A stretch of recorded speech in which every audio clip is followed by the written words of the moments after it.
saya mengalami beberapa, setelah saya dulu mengalami penindasan ketika Orde Baru. Jadi Soekarno itu Orde Lama, Soeharto Orde Baru, sekarang ini katanya Orde Bau. Jadi ini udah bau nih, Orde Bau gitu. Nah di dalam Orde Bau ini kayak Mas Bintang misalnya, dia pernah ditahan ketika zaman SBY. SBY juga ditahan, Jokowi juga ditahan. Di Guntur ini digerebek berapa kali. Tapi hari ini masih ada rejim yang membunuh warga negaranya tanpa diadili. Nah ini kan sebenarnya kontradiksi. Dan si Rocky Gerung itu sudah sangat-sangat keras mengatakan Jokowi pengecut, tapi nggak ditangkap.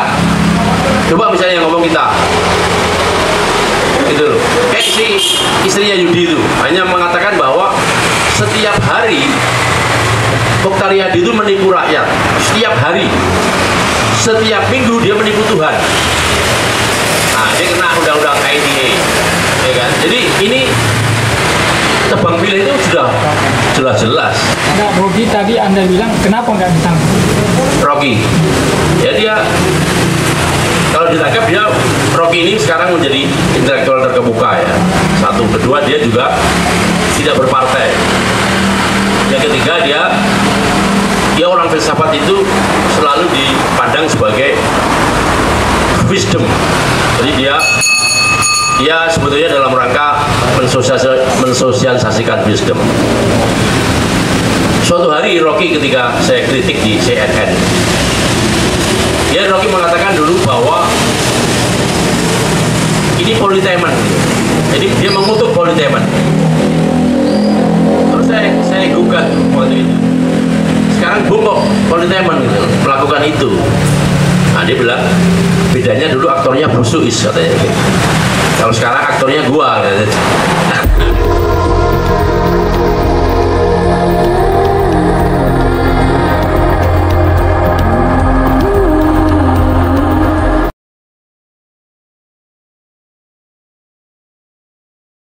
Selamanya gitu, nyuci di Guntur sini, aduh Jul udah 50 tahun kok masih nyuci, malah petaka itu. Jadi saya sama-sama dia itu kalau nyuci itu festival gitu, festival nyuci. Ah makanya dia bilang dia memilih demokrasi supaya tidak berhenti jadi gembel. Nah itu, jadi dia itu pilihan, jadi dia memilih demokrasi karena ada vested interest. Nah, yang ketiga ini yang paling banyak, dia memilih demokrasi karena nggak ngerti. Udah saya ikut aja deh, kayak kita beragama.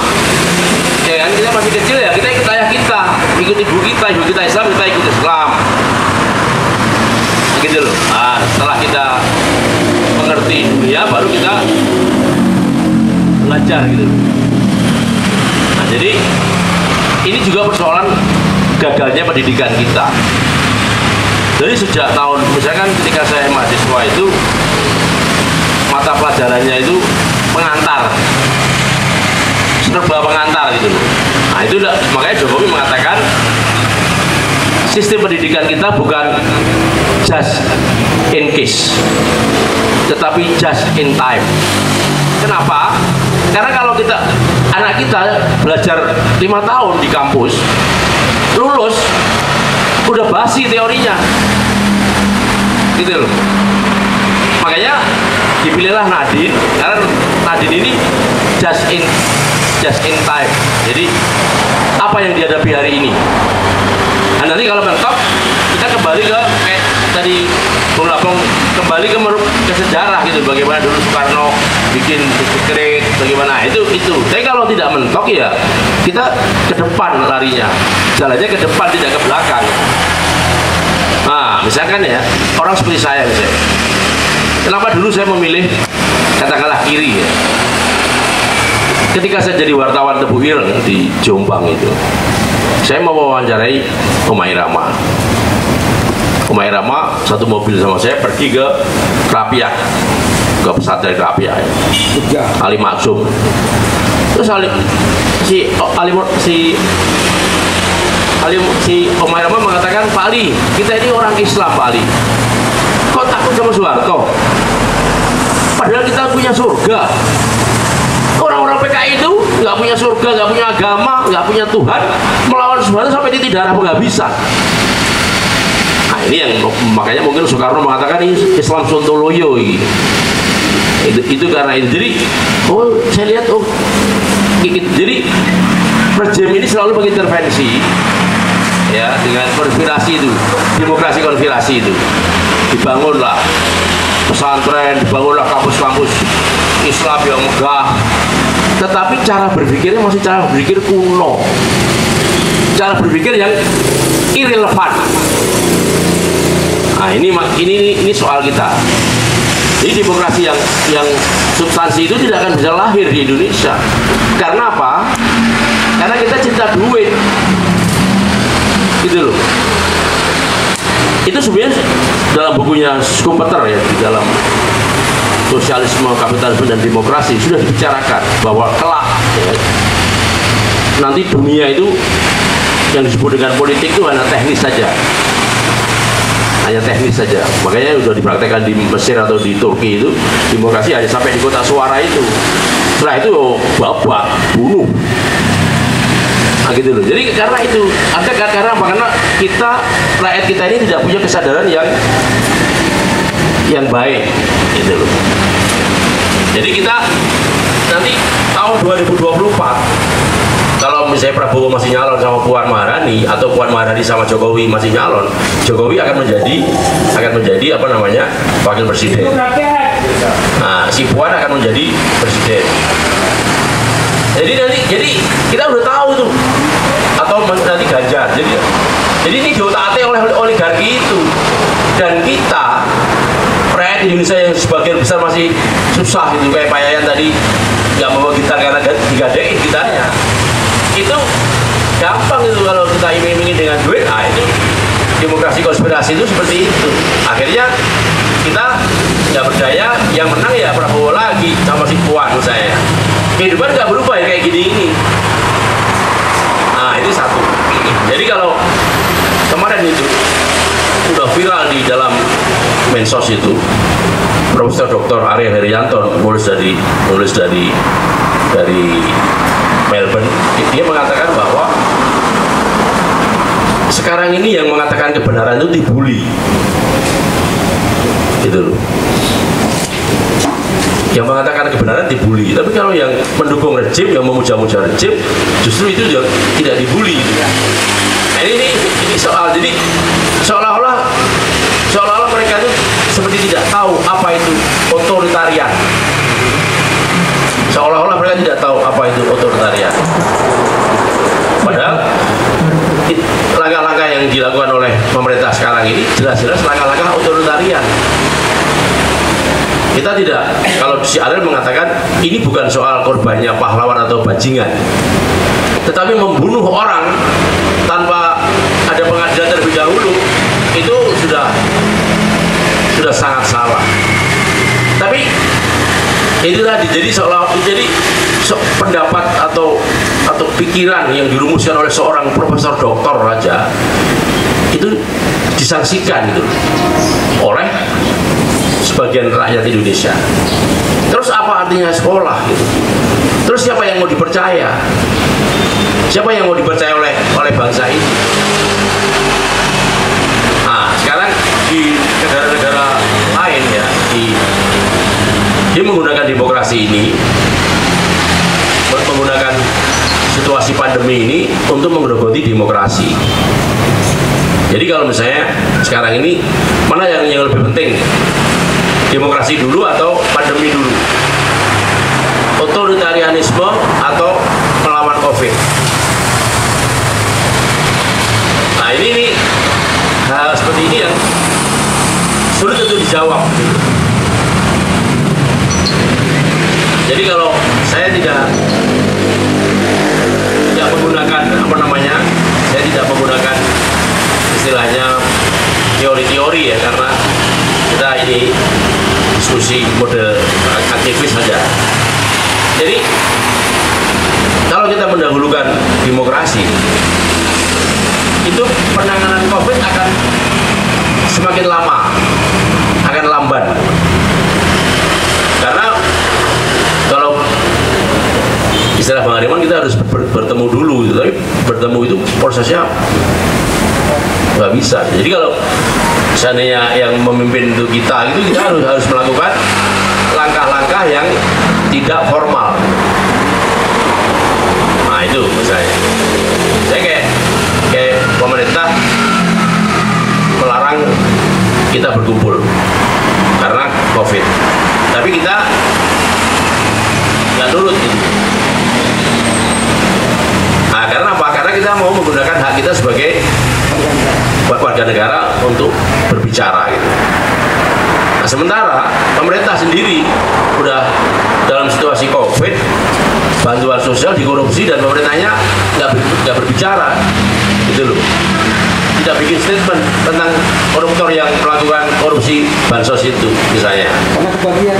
Nah, atau anaknya sendiri misalnya yang diduga dia memberikan rekomendasi. Nah ini kan bagaimana ya? Dan sekarang kalau tadi ada istilah konsolidasi oligarki, di pemerintahnya juga mengatakan konsolidasi oposisi. Jadi persoalannya bukan adanya kekosongan kepemimpinan atau kepemimpinan yang tidak berkualitas, tetapi oposisinya juga tidak berkualitas. Sekarang tunjukkan 10 orang siapa yang bisa kita percaya oposisi. 10 orang aja, ya kan? Nah ini artinya apa?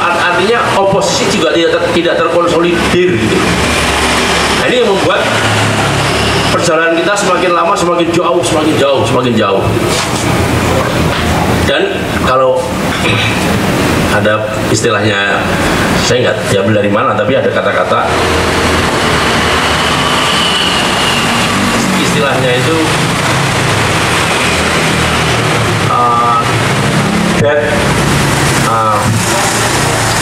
jalan buntu, dead apa tuh? Bentar saya lupa. Jadi dead no, apa namanya? Dead bukan dead way, nanti saya ingat. Jadi sekarang ini jalan buntu katanya. Karena apa? Karena demokrasi sudah tidak bisa lagi dipercayai ada. Jadi demokrasi ini udah mati. Prosedurnya masih ada, tapi demokrasinya sudah nggak bisa kita nikmati. Kalau kita misalnya memberikan satu kritik yang keras pada pemerintah, pasti kalau kita ini diambil kita. Saya mengalami beberapa, setelah saya dulu mengalami penindasan ketika Orde Baru. Jadi Soekarno itu Orde Lama, Soeharto Orde Baru, sekarang ini katanya Orde Bau. Jadi ini udah bau nih, Orde Bau gitu. Nah di dalam Orde Bau ini kayak Mas Bintang misalnya, dia pernah ditahan ketika zaman SBY. juga. SBY juga ditahan, Jokowi juga ditahan. Di Guntur ini digerebek berapa kali. Dan saya kalau ditanya, kenapa Anda sebagai orang yang de facto ada di Guntur, Anda kalau tidak melarang? Nah itu sebenarnya pertanyaan seperti itu, sebenarnya pertanyaan yang tidak bermutu. Kalau di zaman Orde Lama, ketika zaman PKI itu orang yang memberikan air putih aja mungkin udah ditahan di Pulau Buru, tapi di sini udah digerebek berkali-kali. Pertanyaannya masih seperti itu. Jadi itu artinya apa? Artinya di situ demokrasi itu juga ada gitu. Kalau enggak udah, nah gitu loh. Jadi sekarang ini kita kebingungan gitu loh. Mau profesor, mau doktor, mau rakyat biasa, dia tidak tahu gitu loh. Sebenarnya ini demokrasi atau bukan sih gitu. Nah ini yang jadi soal gitu.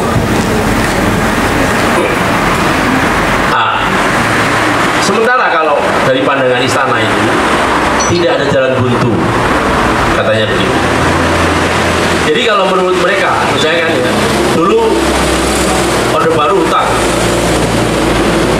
SBY juga hutang, Jokowi juga hutang. Tapi hutang itu menurut mereka itu kekayaan. Hutang itu ada dua. Yang pertama untuk trust, ya kan? Yang kedua bahwa kita kaya. Kalau kita nggak kaya, nggak punya uang misalnya, kita nggak mungkin boleh hutang kita. Nah sekarang dihitung aja berapa jumlah hutang yang digunakan oleh Jokowi untuk apa, berapa yang digunakan oleh SBY dulu untuk berapa jumlahnya untuk apa, itu orang-orang istana itu mengatakan tidak ada jalan buntu. Jalan buntu itu ada ketika kita dalam keadaan tidak punya uang, sehingga kita tidak bisa berkreasi. Kalau Pak Payan punya uang, dia main gitar, Ganyang Gina, ya kan? Ya kan negara gitar ya gimana? Nggak indah gitu. Jadi apa namanya? Perlawanannya tidak flamboyan. Ini karena jadi orang-orang yang ada di seberang gitu, yang di istana itu mengatakan oposisinya juga keropos, aktivisnya saling tidak percaya. Gimana? Ini mereka menduga atau mereka mengatakan seperti itu. Nah sekarang ya misalnya kayak kita yang pernah mengalami otoritarian, bagaimana saya diskusi terus digerebek, padahal diskusinya itu mengenai bagaimana cara memelihara burung merpati pada waktu zaman Soeharto ya. Itu kita sudah dari Kodim itu sudah ini baik senjata mereka. Padahal itu yang kita diskusi soal bagaimana cara memelihara burung merpati. Nah, jadi itu. Jadi tahun 94 ketika saya masih di dalam tahanan luar, saya mengadakan diskusi dengan anak-anak muda, 150 orang di rumah saya. Digerebek lagi. Tapi ternyata yang ceramah itu dokter dan bicara tentang itu. Nah jadi mereka kan kejebak gitu. Jadi saya juga memain-mainkan politik gitu loh. Nah kalau sekarang ini sebetulnya nggak ada, itu pasti nggak ada, karena kita ke polisi itu juga nggak ada. Nah jadi yang saya ingin tekankan sebetulnya, jadi kalau sekarang ini kita sudah jelas-jelas ya bahwa ini negara otoriter, itu jelas. Karena apa? Karena bukan kita membela FPI ya, tetapi bahwa ada pembunuhan itu. Nah ini yang menjadi soal. Jadi kalau kita masih nanya apa itu otoritarian, nah itu ampun lah kita. Nah saya kira gitu. Saya tidak mengutip ya, teori-teori fasisme, tetapi saya ingat apa yang dikatakan oleh Bung Lubis ya. Jadi di dalam kehidupan sosial politik, di dalam dunia sosial kita ini ada katakanlah klasifikasinya atau ada level-levelnya. Nah, kalau Bung Lubis dulu mengatakan, oh ini aktivis ya, aktivis itu biasanya dia mahasiswa, dia memberikan satu kritisisme kepada pemerintah. Yang kedua itu adalah seorang politisi. Politisi itu ya mungkin yang di Senayan atau mungkin tokoh-tokoh ya, kayak Ustaz Ramli misalnya, Mas Bintang misalnya. Tapi juga ada yang disebut dengan kaum berjuang. Jadi Lubis itu mengatakan ada tiga. Jadi berjuang itu maksudnya begini. Pejuang itu adalah orang yang ingin mengembalikan sistem demokrasi ini kepada Undang-Undang Dasar 45. Nah, biasanya ya kalau yang ketiga ini, yang berjuang ini, yang dia mau merubah sistem dari demokrasi kepada itu, biasanya dia menggunakan kekuatan paksa itu. Karena kalau merubah satu sistem pemerintahan, itu tidak mungkin kita hanya diskusi atau hearing dengan legislatif. Pasti kita menggunakan kekuatan paksa. Sebetulnya juga demokrasi sendiri juga menurut saya itu ide kaum borjuis yang sudah berusia 350 tahun. Nah, borjuis itu kebiasaannya kalau makan itu makannya itu pasti sebelum main menunya itu mesti ada appetizer. Nah, nanti setelah makan ada dessert. Itu kebiasaan borjuasi di Eropa. Nah, di situ dia sambil makan dia ngobrol.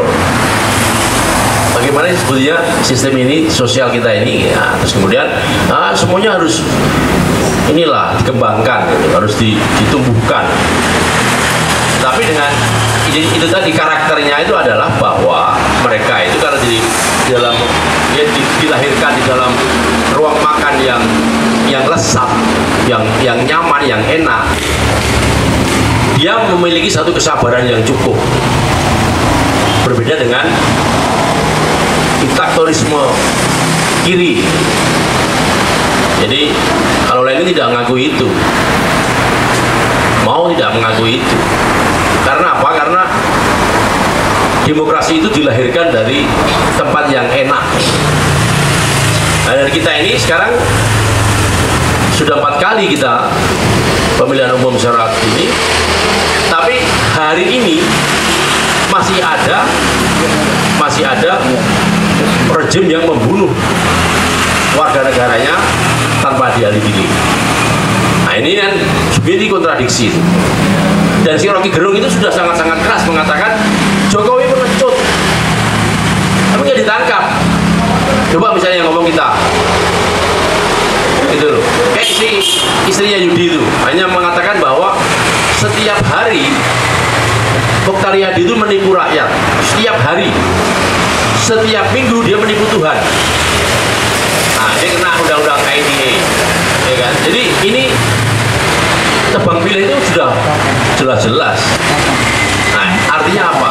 Nah, sebenarnya kalau kita bicara demokrasi, yang pertama-tama yang kita salah itu, yang selalu diomongkan secara umum itu adalah pertama-tama adalah civil society yang kuat, terus kemudian pers, terus kemudian mahasiswa.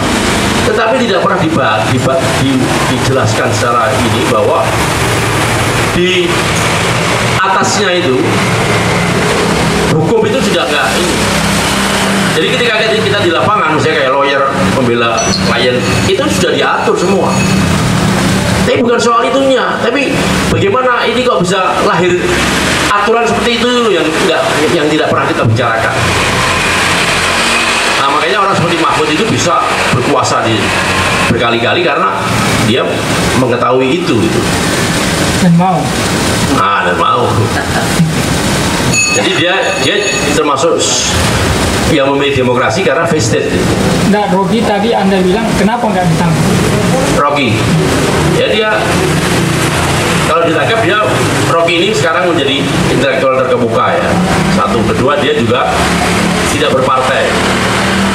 Yang ketiga dia orang filsafat itu selalu dipandang sebagai wisdom. Jadi dia sebetulnya dalam rangka mensosialisasikan wisdom. Suatu hari Rocky ketika saya kritik di CNN, Rocky mengatakan dulu bahwa ini politemen. Jadi dia mengutuk politemen. Terus saya gugat waktu itu. Sekarang bungkuk politemen gitu, melakukan itu. Nah, dia bilang bedanya dulu aktornya Brusuis katanya. Kalau sekarang aktornya gua katanya. Jadi itulah makanya artinya tidak ada satu statement itu yang betul-betul dia di atas itu, artinya di atas angin. Kalau saya setuju pada Ariel, bahwa Ariel mengatakan bahwa ini adalah negara otoriter. Kalau Anda masih tanya lagi di mana otoriternya, waduh, Anda harus pergi ke kampus lagi, harus sekolah lagi. Saya kira Saya mengakhiri dengan itu. Wassalamualaikum warahmatullahi wabarakatuh.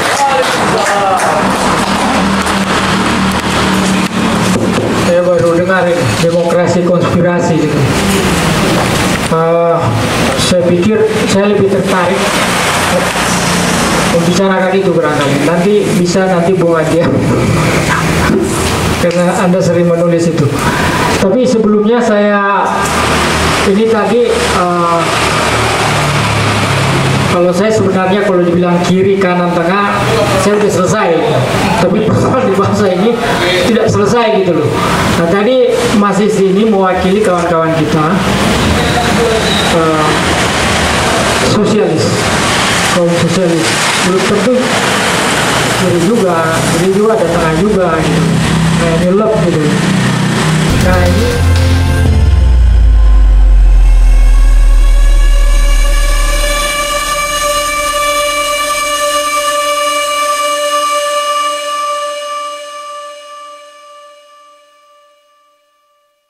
sehingga saya jadi bisa bercermin kepada kasus yang pernah menimpa saya pada 2019 yang lalu, di mana saya ditangkap tanpa pemberitahuan, tanpa pemanggilan, dan pasal-pasalnya pun berlapis, dari mulai Undang-Undang Darurat nomor 12 tahun 51 tentang bahan peledak sampai dan seterusnya. Akhirnya saya dijerat Undang-Undang KUHP 169. Itu pun sudah berjalan setelah 5 bulan proses penahanan, 4 bulan di Polda Metro Jaya, dan setelah 1 bulan di Lapas Pemuda Buatan Belanda di Kota Tangerang.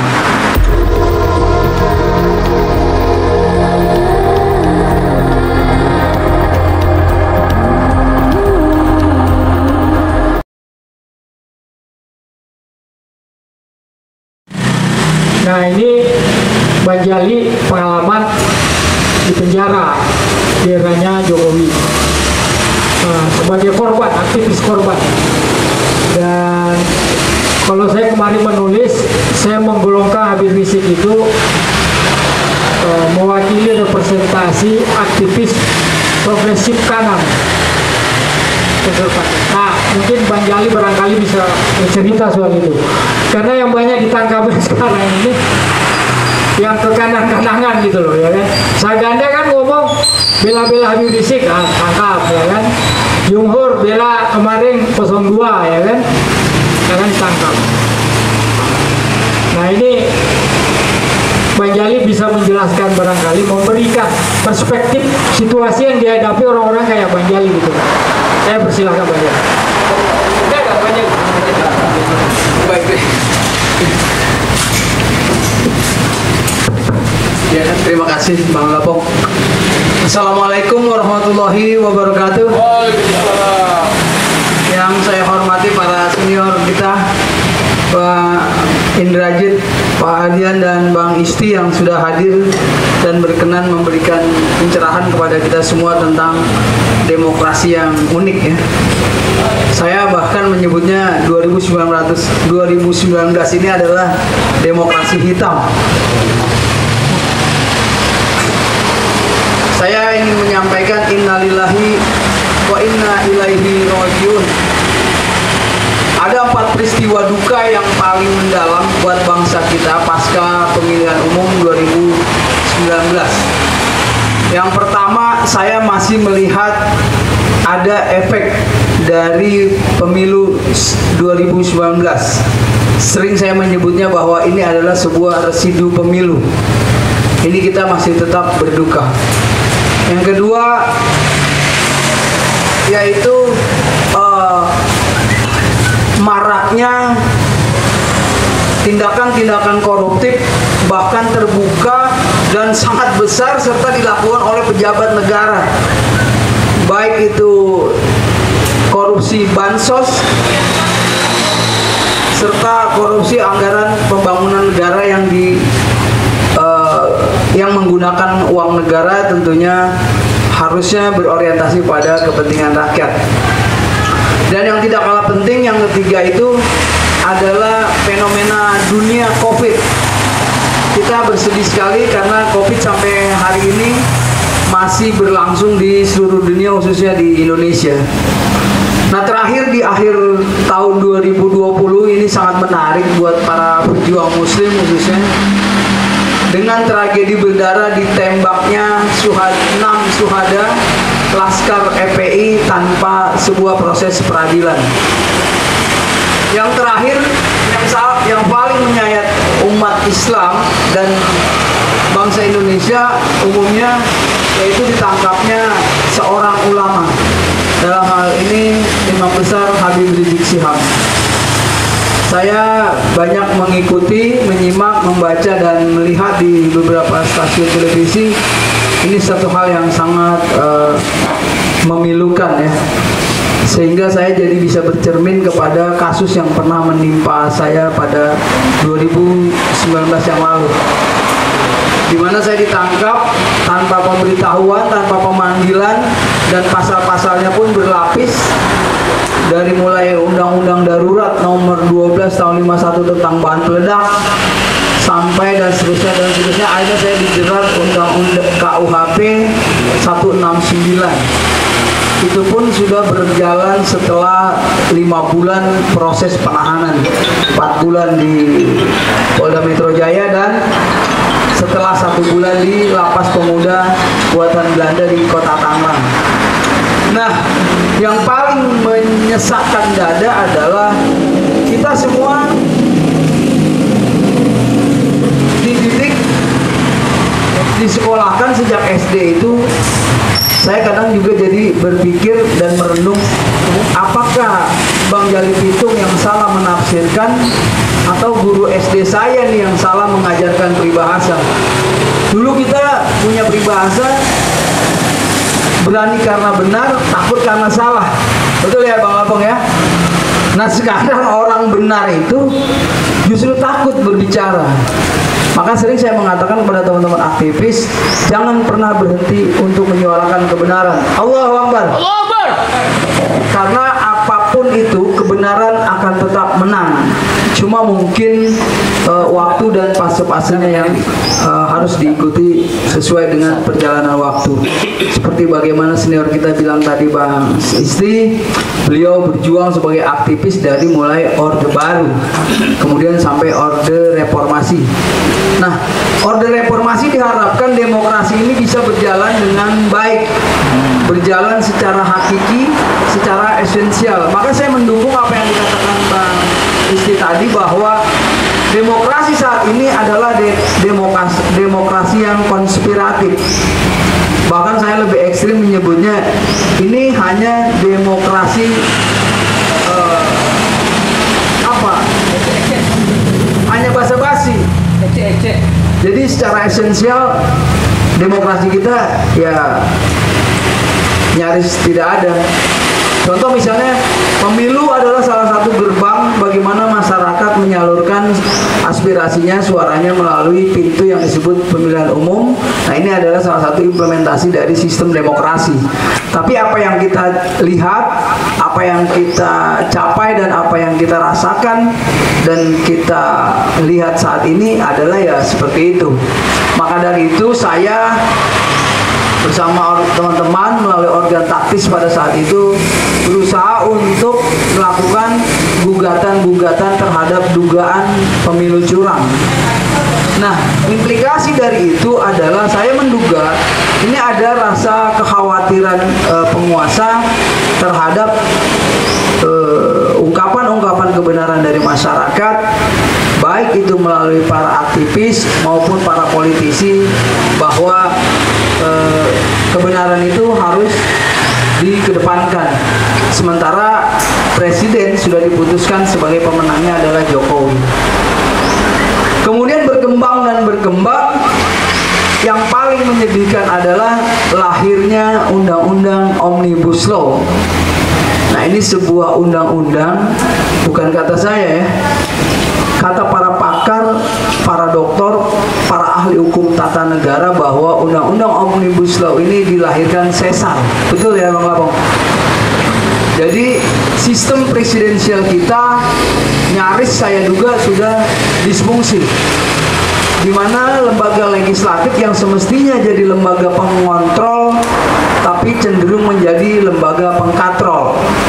Mestinya itu dilakukan musyawarah, diskusi-diskusi publik, penelitian apa dan sebagainya setelah menyerap aspirasi masyarakat. Nah, anggota parlemen selaku legislator juga aspirator sekaligus artikulator dari rakyat yang sudah memilihnya. Mestinya dia dengar, kemudian melakukan usulan-usulan atau perubahan-perubahan atau penundaan.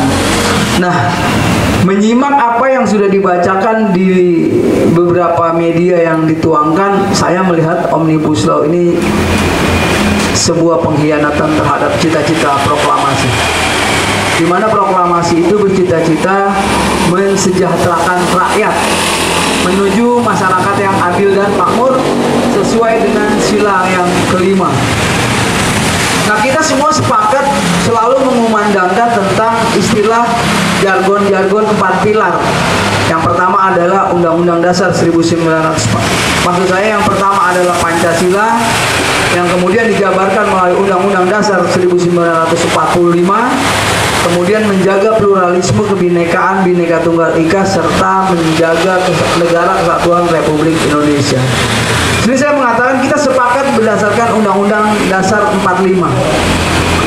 Nah, terkait ulama, terkait para aktivis menyuarakan kebenaran, ini adalah salah satu bagian pengamalan, implementasi dan penerapan dari Undang-Undang Dasar 1945.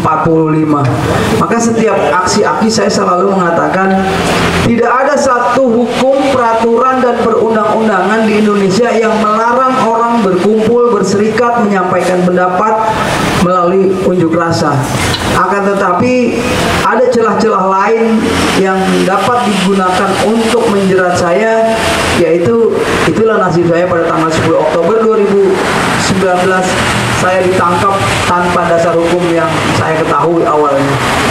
Nah, kemudian yang lebih menarik dan menyakitkan serta menyedihkan saat ini adalah kita sejak kecil, baik itu muslim, non-muslim, atau apapun agamanya, saya berpikir tokoh agama itu adalah orang yang harus dihormati. Baik dia ulama, pastor, pendeta, dan sebagainya, itu adalah tokoh panutan. Nah, kami sebagai muslim sangat merasa sedih, kecewa ketika ulama kita di penjara. Terlepas dari itu salah atau benar, proses hukum ini kan sedang berjalan. Saya tidak mau menjustifikasi apakah Habib Rizik ini salah atau tidak, tapi paling tidak secara prosedural masyarakat Indonesia sudah dibelalakan matanya dengan berbagai fenomena-fenomena, bagaimana data-data dan bukti-bukti serta berita-berita yang ada. Mulai dari peristiwa kerumunan, kemudian tuduhan penghasutan 160 dan sebagainya, ini terus bergelombang dan saat ini masih berproses di Pengadilan Negeri Jakarta Selatan dalam agenda pra-peradilan. Mudah-mudahan juga hakim bisa masih memiliki nurani yang sempurna, yang objektif, transparan, dan bisa memberikan dan menunjukkan bahwa benar itu benar, salah itu salah. Artinya sebagai negara yang menjunjung tinggi nilai-nilai Pancasila dan hukum, kita juga tidak menafikan apabila beliau salah ya kita terima. Tapi tentunya harus berdasarkan hukum. Nah, bagi kita para teman-teman aktivis, seakan-akan memang ini terbelenggu oleh peristiwa COVID-19. Maka saya juga dalam kesempatan ini mengusulkan kepada Bang Lapong sebagai bapak demonstran, kita boleh-boleh saja menurut saya. Kita menggelar aksi besar-besaran boleh menurut saya, karena memang tidak ada larangannya. Bukan kita mau membantah kebijakan pemerintah tentang prokes, tapi apabila itu masih memenuhi standar prokes, menurut saya tidak ada larangannya. Atau menyampaikan pendapat di muka umum melalui demonstrasi adalah hak konstitusional warga yang dilindungi oleh undang-undang, bahkan undang-undang dasar. Nah, terkait dengan apa yang hari ini kita bahas dengan judul The New Authoritarian State, negara otoriter baru. Betul kata Bang Isti tadi bahwa apa sih otoriter? Kemudian apa sih yang dilakukan pemerintah bisa disebut otoriter? Kita disuruh balik lagi ke kampus. Artinya buku itu udah kita telan ya. Nah, inilah makanya saya sangat sedih pola pendidikan kita hanya berorientasi kepada sertifikat oriented dan materi oriented, tidak pada scientific oriented. Saya ini orang Betawi, jujur saja orang kampung, tapi bapak saya pernah bilang begini, Tong, belajar itu bukan untuk bekerja, belajar itu bukan untuk cari duit, tapi belajar itu untuk menimba ilmu. Itu yang saya dapat filosofi dari bapak saya. Bagus. Itulah yang kita sesalkan. Jadi sertifikasi pada saat ini itulah yang dicari-cari. Sehingga mahasiswa yang mau aksi unjuk rasa pasti di benaknya ada pertanyaan yang mungkin itu juga benar menurut saya.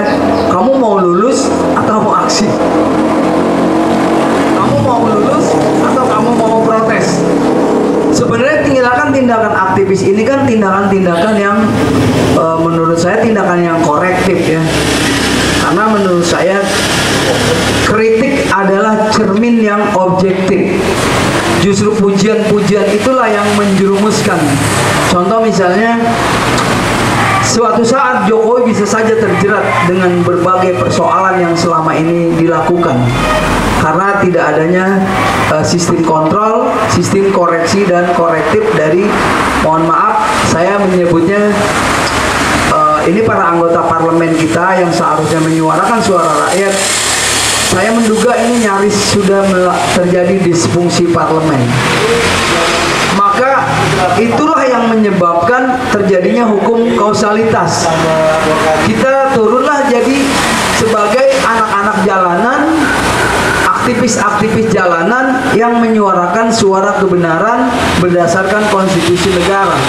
Maka saya pernah angkuh juga saat itu, saya bilang tidak usah ditangkap, Jali Pitung siap ditembak di tempat jika melanggar undang-undang di dalam menyampaikan pendapat di muka umum. Allahu Akbar. Namun pada saat itu kita berapa kali, 3 kali aksi.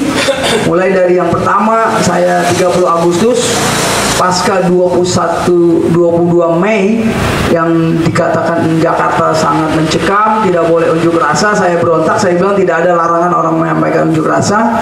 Kemudian kita dapat STTP-nya dari Polda Metro Jaya, kita lakukan dengan tema Gerakan 30 Agustus, rakyat menuntut keadilan. Waktu itu yang kita tuntut adalah tragedi berdarah peristiwa kemanusiaan 21-22, persis seperti 6 laskar saat ini, kurang lebih mirip-mirip lah. Kita ingin diungkapnya sebuah kejahatan berat tentang pelanggaran HAM. Banyak orang yang berkatanya sama saya bahwa Bang Jali Pitung ini masih percaya nggak sama Komnas HAM? Saya sejujurnya boleh dong saya berbeda pendapat. Saya tidak percaya. Tapi saya masih berharap dan menggantungkan diri agar Komnas HAM ini masih memiliki marwah dan berintegritas dalam mengungkap sebuah fakta dan kebenaran. Namun belajar dari peristiwa 21-22 yang sampai saat ini juga masih nguap, ya akhirnya semua masyarakat bisa menilai bagaimana kinerja Komnas HAM nanti ke depan. Nah, kita dari sisi aktivis ini memang hanya sebatas bersuara saja. Seperti Bang Isti tadi sampaikan, ya terserah, itulah demokrasi katanya. Ada pro, ada kontra. Silakan saja berapa orang yang bersuara, berapa orang yang setuju, berapa orang yang mendukung, dan berapa orang yang tidak mendukung kebijakan pemerintah. Tapi maksud saya adalah bahwa bukan kuantitasnya orang menyampaikan kebenaran ini, bukan soal banyaknya dan sedikitnya suara pendukung dan yang tidak mendukung, tapi esensinya adalah suara kebenaran secara konstitusional berdasarkan hukum dan peraturan yang berlaku di tanah air. Artinya apa? Artinya saya berpendapat bahwa seluruh hukum, peraturan dan perundang-undangan itu semestinya harus berorientasi kepada kepentingan rakyat. Nah, kalau mengacu kepada keputusan ditetapkannya Undang-Undang Omnibus Law, apa namanya, Bang?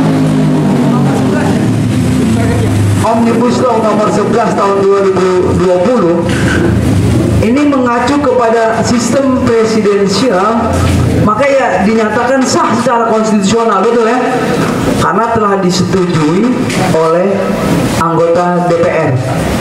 Nah, kemudian seperti yang disinggung tadi Bang Isti, bagi pihak-pihak yang tidak setuju, ya silahkan mengajukan gugatannya kepada lembaga yudikatif, dalam hal ini Mahkamah Konstitusi. Tapi Mahkamah Konstitusi di sini dibuat sebagai lembaga peradilan yang menurut saya secara konstitusional, kelembagaan secara institusional iya, tapi secara faktual kenyataannya ya cenderung kita sudah menyaksikan bagaimana peristiwa gugatan ke MK pada peristiwa dugaan pemilu curang 2019 sangat mengecewakan perasaan rakyat. Nah, maka dalam diskusi kecil ini mudah-mudahan ini bermanfaat, nanti bisa melakukan rekomendasi kepada instansi-instansi lain secara korektif terhadap lembaga-lembaga pemerintah yang kita sebut otoriter tadi, serta memberi rekomendasi kepada lembaga-lembaga dan masukan-masukan bagaimana menumbuh kembangkan semangat demokrasi ke depan sesuai dengan cita-cita proklamasi. Maka seperti yang Bang Lapong tadi sampaikan juga, bahwa beliau mengatakan saya ini nggak suka sesuai dengan demokrasi. Sebenarnya saya bukan tidak suka juga dengan demokrasi. Inilah demokrasi yang kita agung-agungkan. Inilah demokrasi yang kita gaung-gaungkan. Mungkin keinginan mendudukan demokrasi sebagai satu-satunya cara untuk mengambil keputusan dalam berbangsa dan bernegara ini adalah baik, itu kita apresiasi. Tapi pada faktanya, kenyataannya masyarakat kita ternyata belum siap berdemokrasi secara totalitas, berdemokrasi secara hakiki. Contoh misalnya di dalam pilkada, pemilu dan pilpres, yang dimaksud demokrasi yang hakiki adalah bagaimana suara-suara rakyat itu bisa ditampung, dihimpun, dihitung secara baik dan benar serta jurdil, dan itulah keputusannya. Kemudian pelaksanaannya juga baik perundang-undangannya, misalnya seperti Undang-Undang Nomor 7 tahun 2017 tentang pemilihan umum. Ini juga kan sebuah undang-undang yang jujur saya katakan banci. Kenapa banci? Karena di dalam Undang-Undang Nomor 7 tahun 2017 tentang pemilu itu tidak diwajibkannya seorang incumbent mengundurkan diri dalam proses kontestasi, sehingga sangat dimungkinkan segala kekuatan dan kemampuan serta fasilitas yang dimiliki oleh seorang penguasa juga sangat mungkin dimanfaatkan dalam rangka pemenangan dirinya. Nah, itulah kenapa saya bilang Undang-Undang Nomor 7 2017 tentang pemilu itu undang-undang yang baik. Kalau kita mengacu kepada demokrasi yang murni, mestinya semua kedudukan di dalam hukum itu sama. Semua hak dan kewajiban para kontestan itu sama. Dan masyarakatnya pun juga harus dicerdaskan sehingga mampu membendung strategi-strategi persuasif, bahkan ekstrim kita menyebutnya money politik. Masyarakat kita ini belum siap untuk menghadapi demokrasi yang murni. Maka sebenarnya kalau flashback ke belakang, kita mengacu kepada 18 Agustus 1945, demokrasi kita adalah demokrasi musyawarah mufakat. Mengacu kepada Pancasila, sila keempat itu kerakyatan yang dipimpin oleh hikmat kebijaksanaan dalam permusyawaratan perwakilan. Tidak disebutkan perwakilan partai, tidak disebutkan perwakilan tertentu. Mungkin niat dari para bapak pendiri bangsa adalah ingin mewujudkan perwakilan-perwakilan dari berbagai elemen, baik misalnya utusan daerah, utusan golongan, ya seperti sekarang utusan buruh tidak ada, semua terakumulasi pada suara partai. Suara partai yang ada di praksi-praksi di dalam parlemen ini tidak representatif seluruhnya mewakili suara rakyat. Jadi seperti Bang Isti bilang tadi, yang penting pemilu sudah selesai, ya masa bodoh gitu. Sebelumnya kita masih berbicara demokrasi, dan demokrasi. Akan tetapi suara yang kita amanahkan kepada aspirator kita, legislator kita sebagai pembentuk undang-undang, mestinya dia berkaca pada bahwa saya hadir di sini meminjam bendera partai karena memang aturannya seperti itu, tapi menyuarakan suara rakyat yang dipilihnya. Betul ya? Betul. Sehingga saya harus kembali ke daerah pemilihan saya.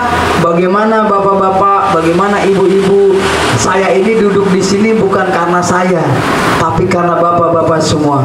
Untuk itu saya minta pendapatnya bagaimana tentang Omnibus Law. Apakah ini kita setuju atau tidak? Itu semestinya. Itu yang dimaksud sama saya, bahwa legislatif ini adalah satu lembaga yang harus juga menyerap aspirasi dari masyarakat sebagai representasi dari masyarakat. Kedepan mudah-mudahan dari diskusi ini kita bisa melakukan tindakan-tindakan yang lebih korektif di dalam berbangsa dan bernegara. Mungkin itu saja yang dapat saya sampaikan, Bang Mapong dan teman-teman. Mudah-mudahan bermanfaat. Kalau ada salah, ya mohon dimaafkan. Rabbana arinal haqqa haqqa warzuqna tiba'ah wa arinal batila batila warzuqna tinabah. Terhadap proses yang sedang berjalan, mudah-mudahan Allah tunjukkan yang benar itu benar, amin, yang hak itu hak, yang batil itu batil, agar kita menjauhinya. Rabbana atina fid dunya hasanah wa fil akhirati hasanah wa qina adzabannar. Assalamualaikum warahmatullahi wabarakatuh. Waalaikumsalam warahmatullahi wabarakatuh. Jadi Bang Jali, saya itu bilang gak setuju demokrasi, sebenarnya enyek gitu. Karena faktanya demokrasi di penghujung abad 20, abad 21 ini dijadikan saja sebagai proksi kaum kapital. Kita melihat Arab Spring hancur berantakan gara-gara proksi demokrasi. Amerika Latin itu juga berantakan, Afrika juga berantakan, itu karena itu juga. Jadi di Indonesia kita lihat nyatanya seperti sekarang ini. Makin jauh kita sepertinya setback kembali. Ini berbahaya ini.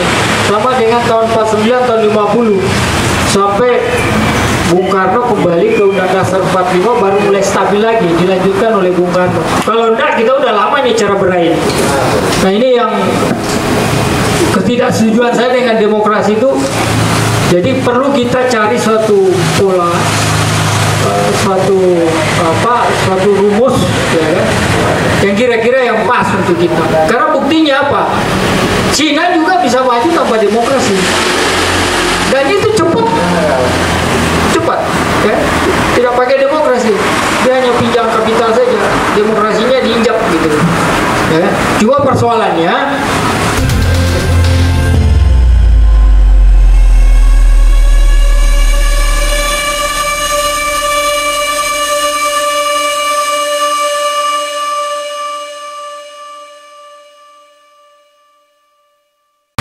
terus ada yang bilang utang itu, yang tadi disampaikan Pak Isti, utang itu menunjukkan kita kaya. Salah satu poinnya itu adalah benar. Itu benar sekali. Itu kalau orang kasih utang rentenir,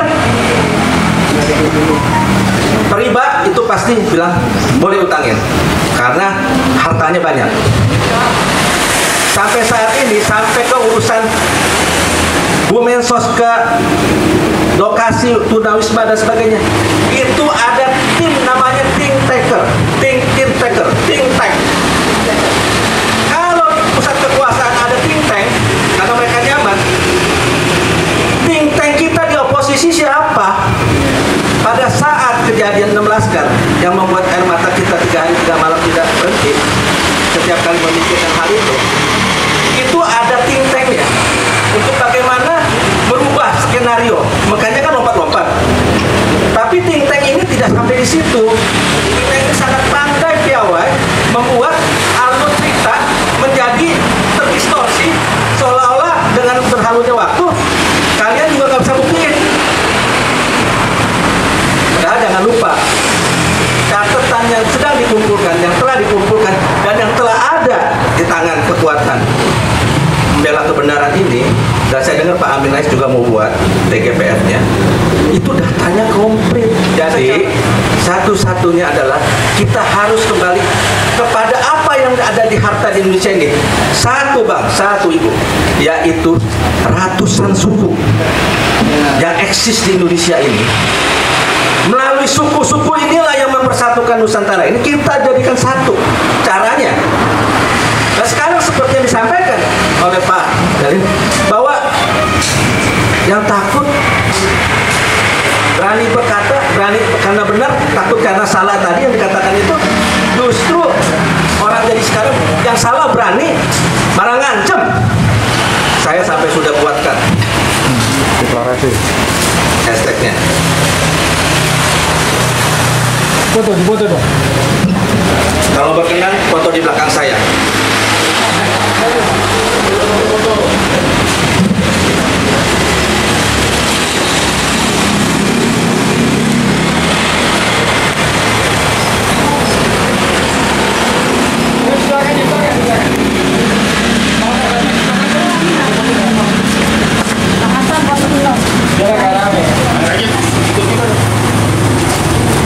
Oh, kurang jelas.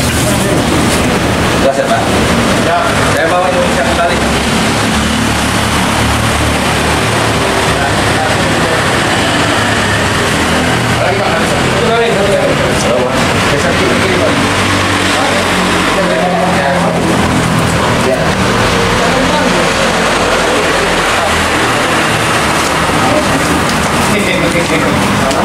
Bawa aja, Bu.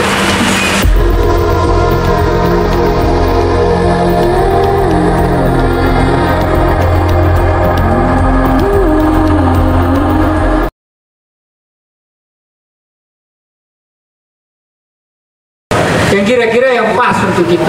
Karena buktinya apa? Cina juga bisa maju tanpa demokrasi. Dan itu cepat, ya. Tidak pakai demokrasi, dia hanya pinjam kapital saja, demokrasinya diinjak gitu. Ya. Cuma persoalannya mereka nggak nyaman. Saya yakin rakyat Cina itu walaupun kaya, tapi dia merasa nggak nyaman karena Cina itu walaupun 1,5 miliar, yang berkuasa itu hanya kurang lebih 100 juta orang yang bisa full authority gitu. Yang lainnya itu enggak, hanya penyertai, tapi mereka kaya, mereka menikmati dan perut mereka selesai. Kita ini nggak ada yang selesai. Nah ini kira-kira yang bisa dijelaskan nanti oleh Bang Adian, ya kan, karena setidak-tidaknya Anda banyak membaca literatur soal China gitu. Saya persilahkan Bu Adian.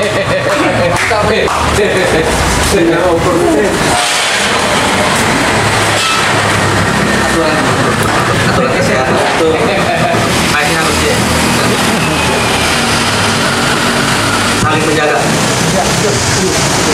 Saya tidak dipersalahkan ya. Dicoba aja. Halo? Enggak usah. Nanti kalau saya bergerak kan susah ya. Ya, terima kasih Pak Lampong dan sahabat-sahabat pembicara, Pak Isti, Pak Kadin. Ya, kebagian sekarang. Sebenarnya tadi saya selalu kalau datang itu kan ibaratnya on time gitu ya.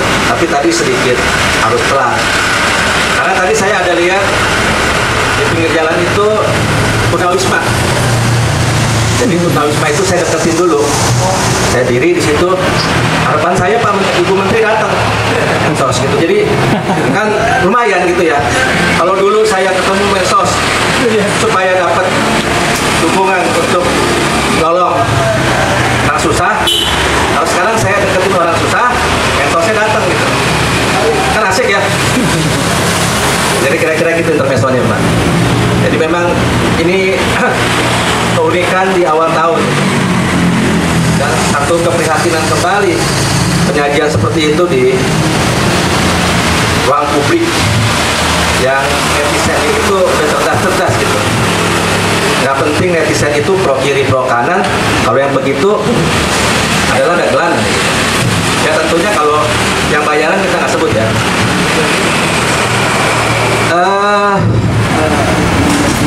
Saya baca undangannya kan negeri itu makin otoriter. makin otoriter. Ada tagline-nya makan dan bicara sama sulitnya, ya kan? Jadi mau makan, mau bicara semakin sulit di negeri ini. Itu konteksnya, maksudnya dari segi ekonomi, dari kebebasan berdemokrasi dalam ruang publik, ruang politik, dua-duanya sulit. Itu fakta. Negara kita dalam keadaan kesulitan seperti yang dikemukakan di dalam tagline itu. Masalahnya saya kurang setuju kalau dikatakan negeriku makin otoriter. Negeriku atau negaraku tidak sama dengan pengurus negara. Jadi saya nggak sebut lagi state ya atau Rejim aja udah ya. government. Pengurus. Saya sebutnya pengurus. Pemerintah. Itu pun saya juga nggak mau diperintah lagi ya. Jadi pengurus ini memang semakin otoriter. Itu harus akui. Negara negeri kita ini kalau kita tiap saat lihat, mau dari tahun berapa ke tahun berapa, dari masa katakan sajalah sesudah merdeka sampai saat ini, itu indah, itu luar biasa cakep. Saya baru pulang dari Gunung Bromo bulan lalu. Aduh indahnya bukan main. Kalau kita mau bicara kekayaan, najubilah sekali itu kekayaan kita. Kekayaan Indonesia yang sebut dari ujung Sabang sampai Merauke, dari pulau ini sampai ke pulau bawah, beserta seluruh lautnya itu seperti yang dikemukakan oleh Undang-Undang Dasar 45, itu kekayaannya, kemampuan Bapak untuk kemampuan kita untuk mengukur sulit. Serahkan seluruh teknologi untuk mengukur kekayaan ini di Indonesia aja ya, gak akan bisa diukur. Pencurian harta Indonesia itu ratusan tahun tidak miskin-miskin. Kalau tadi ada yang sampaikan bahwa kita punya negara, terus ada yang bilang utang itu, yang tadi sampaikan Pak Ibu, utang itu menunjukkan kita kaya. Salah satu poinnya itu adalah benar. Itu benar sekali. Itu kalau orang kasih utang rentenir riba, itu pasti bilang boleh utangin karena hartanya banyak. Tetapi kalau pengurus terus-menerus menggunakan pandangan seperti itu untuk memperkaya kepengurusannya beserta jajarannya dan mengurangi banyak sekali harta kekayaan negeri ini yang bukan milik mereka. Mereka hanya diizinkan oleh rakyat secara peraturan untuk mengurus, bukan menggunakannya berfoya-foya atau semena-mena. Harus menggunakan itu, antara utang dan harta itu harus transparan, harus bersih, harus jujur. Tapi sudahlah, sudah terjadi semua ini. Teori-teori tentang akuntabilitas, tentang transparansi semakin sulit. Lantas jalan keluarnya bagaimana kita? Setiap tidak ada jalan keluar. Jadi Indonesia kita saat ini dalam keadaan sudah dibuat dalam keadaan di mana kamu maju, kamu mundur, kamu kena. Kamu mundur, hidupmu makin susah. Kamu maju, kamu dibentur. Jadi seperti ini, kita tidak boleh ikut di dalam grand skenario mereka. Skenario mereka sampai saat ini, sampai ke urusan Bu Mensos, ke lokasi tunawisma dan sebagainya, itu ada tim namanya think tank. Kalau di pusat kekuasaan ada think tank, karena mereka nyaman, think tank kita di oposisi siapa? Adakah think tank di oposisi? Sebenarnya ada. Tokoh-tokoh seperti Pak Amin, seperti Pak Din, seperti bapak-bapak yang banyak punya aktivis dan politik, itu tim think tank. Hanya tidak terkonsolidasi karena masing-masing menginginkan eksistensi. Itu yang salah. Mereka eksistensinya cuma satu tuh, orang Solo. Bayangannya yang di samping itu, maritim itu. Jadi think tanknya itu dibalik itu. Pada saat kejadian 6 Laskar yang membuat air mata kita 3 hari 3 malam tidak berhenti, setiap kali memikirkan hal itu ada think tanknya untuk bagaimana merubah skenario. Makanya kan lompat-lompat. Tapi think tank ini tidak sampai di situ. Think tank ini sangat pandai piawai membuat alur cerita menjadi terdistorsi, seolah-olah dengan berlalunya waktu kalian juga nggak bisa buktiin. Padahal jangan lupa, catatan yang sedang dikumpulkan, yang telah dikumpulkan, dan yang telah ada di tangan kekuatan membela kebenaran ini, dan saya dengar Pak Amin Rais juga mau buat TGPF-nya, itu datanya komplit. Secara crime justice, itu sudah fakta. Maka tidak ada think tank. Nah, kalau mereka habis think tank, ada tim operasional. Kita udah think tanknya berantakan, operasionalnya pun masing-masing. Nggak akan jadi. Jadi satu-satunya adalah kita harus kembali kepada apa yang ada di harta di Indonesia ini. Satu bang, satu ibu, yaitu ratusan suku yang eksis di Indonesia ini. Melalui suku-suku inilah yang mempersatukan Nusantara ini. Kita jadikan satu. Caranya kita tanya, Pak, Ibu sebagai kepala suku, saya mau tanya, apa ajaran moral terhadap orang yang tukang berbohong dan orang yang suka mengkorupsi uang negara? Filosofi suku ibu bapak apa tentang ini? Kita catat. Nanti orang Batak bilang tetua kami ajarkan ini. Nanti suku Jawa bilang menurut pakem ini orang demikian, orang yang tukang bohong, orang itu. Kemudian suku Sunda, kemudian suku Lombok, suku Kalimantan, suku Papua. Kita catatannya itu dalam bahasa asli dan bahasa Indonesia kita tuliskan. Kita kumpulkan. Inilah suara Indonesia yang terdiri dari ratusan suku-suku yang menyatakan bahwa perbuatan ini adalah sama dari Sabang sampai Merauke. Adalah haram, adalah pembohong, adalah tidak benar, adalah melanggar perintah Allah, perintah Gusti Allah, melanggar asas ketuhanan yang Maha Esa, dan melanggar moral kehidupan manusia sejati Indonesia.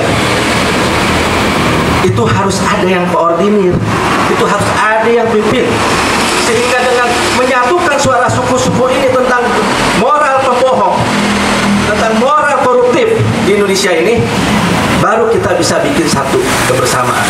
Kita cukup bersuarakan.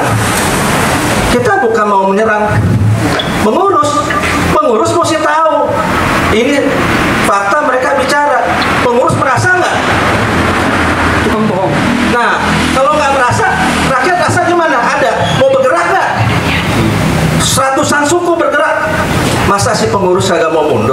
Saya sih nggak yakin. Tapi karena suku-suku kita semua berdiam diri yang ratusan ini, tidak ada yang koordinator, tidak ada think tank, tidak ada yang operasional, maka akan sulit bagi kita untuk tiap hari membahas masalah kekacauan yang dibuat oleh pengurus. Kita hanya mangkel, kita hanya ngedumel, kita kumpul, tapi no ada pergerakan. Jadi pergerakannya mulai hari ini, saya deklarasikan di tempat ini. Bagi saya tempat ini bersejarah. Kalau lihat itu ya. Kemudian sebagai hari pertama Forjis melakukan ini, ya, Forjis forum jaringan Islam. Tapi di alamnya jaringan nggak semuanya Islam. Saya bukan Islam. Coba ya. Jadi saya menyatakan bahwa saya akan buat hashtag 2021. Hashtagnya kembalikan Indonesiaku. Kembalikan Indonesiaku. Itu hashtag yang akan saya pakai. Mudah-mudahan kita bisa pakai hashtag kembalikan Indonesiaku ke seluruh Nusantara, ke seluruh Indonesia. Kita minta Indonesiaku kembali. Kita tidak minta hutang-hutang itu dibayar kembali oleh penguasa. Penguasa tidak akan sanggup melunasi hutang itu. Sudah diingatkan tahun ini akan lebih berbahaya. Hanya satu gerakan moral yang masih bisa diharapkan. Kalau tidak ada gerakan moral, moral yang budaya ya, budaya moral yang tidak digerakkan oleh kita dari atas ratusan suku-suku kita, saya yakin agak sulit, cukup sulit. Hari ini aja sudah ada yang membela sang menteri ya, jadi kepala dinas sosial, dibikin relawannya lah, dibikin ininya lah, malah ada yang dukung lagi. Pak kalimatnya itu wajar untuk survei. Jadi saya lihat kita dibodohi berkali-kali oleh perilaku kedustaan, kebohongan. Kita berkali-kali dibohongi oleh hal-hal yang tidak prinsipil, hal-hal yang tidak integratif, hal-hal yang menyimpang dari hal yang selama ini hati kita mengatakan ini bukan begini nih. Yang hidup di zaman Bung Karno kita lewatkan lah. Yang hidup di zaman Pak Harto, di zaman kemudian saya nggak tahu di zaman Megawati ya. Saya agak dingin soalnya dengan beliau. Jadi yang saya lihat kehidupan di zaman Pak Harto kemudian sampai ke Pak SBY itu masih ada rasa siapa benar siapa salah, itu masih ada rasa gitu loh. Nah sekarang seperti yang disampaikan oleh Pak Jalil bahwa yang takut berani berkata, berani karena benar, takut karena salah tadi yang dikatakan itu, justru orang jadi sekarang yang salah berani malah ngancem balik yang benar. Ini sudah sungguh keterlaluan. Saya nggak bisa terima lupa ini keadaan begini. Keadaan begini melukai hati kita. Kita hanya satu hari cukup 3 piring nasi. Mereka 3 piring berlian juga nggak cukup setiap hari. Saya heran, apakah dia akan hidup abadi daripada saya? Itu yang saya pikirin. Jadi ini kenyataan seperti ini, kita nggak bisa lagi, Bapak Ibu. Kita harus gerakan moral yang utuh dengan seluruh suku-suku bangsa se-Nusantara. Tidak ada jalan lain. Kembalinya Undang-Undang 45 ada karena kepersatuan dari Sabang sampai Merauke. Bukan persatuan di Jakarta atau di Medan Merdeka, bukan. Tolong dipikirkan siapa kiranya yang bisa menjadi think tank, tim think tank di koalisi, tim tank yang ingin melakukan perlawanan tetapi bukan melakukan makar. Pengurus sudah dipilih, urus saya terus urusan dia. Urusan kita selamatkan Indonesia, kembalikan Indonesiaku. Bapak dukung kembalikan Indonesia? Dukung. Karena Indonesia kita sudah dirampok. Kenapa saya bilang kembalikan Indonesia? Karena Indonesia kita sudah diambil begitu banyak. Seperti yang tadi saya cerita. Bagaimana luar biasanya itu harta kekayaan. Bahkan kalau pernah dengar cerita, pemerintah Jepang aja pengen kasih itu semua negaranya, tukar dengan satu pulau Jawa aja. Ada ungkapan seperti itu, Pak. Saya mau tuh negara kami satu Jepang kasih ke Anda kasih kita pulau Jawa aja. Bayangkan. Jadi kita sebagai orang-orang yang saya yakini sifat kebangsaan dan nasionalisnya, saya mengajak, mari kita sama-sama buat hashtag kembalikan Indonesiaku. Itu saja yang saya bisa sampaikan, dan saya sampai sudah buatkan Deklarasi. hashtagnya. Foto dong. Kalau berkenan, foto di belakang saya.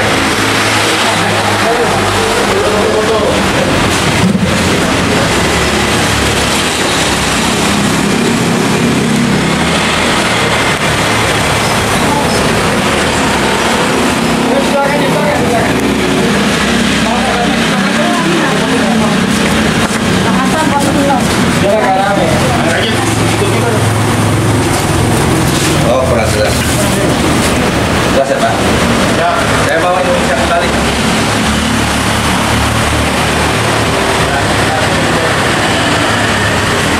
Lagi, Pak. Satu kali. Bisa kiri, Pak.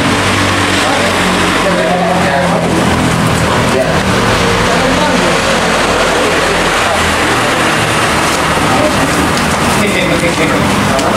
Bawa aja, Bu. Jadi Bang Lapong, saya memang biasa lebih pada ditulis sebagai penulis ulasannya. Tapi kalau dapat kesempatan bicara, maka saya sampaikan bahwa kita jangan pernah membiarkan diri kita dari hari ke hari, waktu ke waktu lewat hanya untuk membahas sesuatu yang sifatnya keluhan, sifatnya hanya mengkritik. Tapi ada satu gerakan seperti tadi dibilang, kalau demonstrasi susah, demonstrasi susah tidak demo untuk protokol kesehatan tidak susah. Pesertanya mau nggak disiplin, gampang kok. Bawa aja tongkat semeter.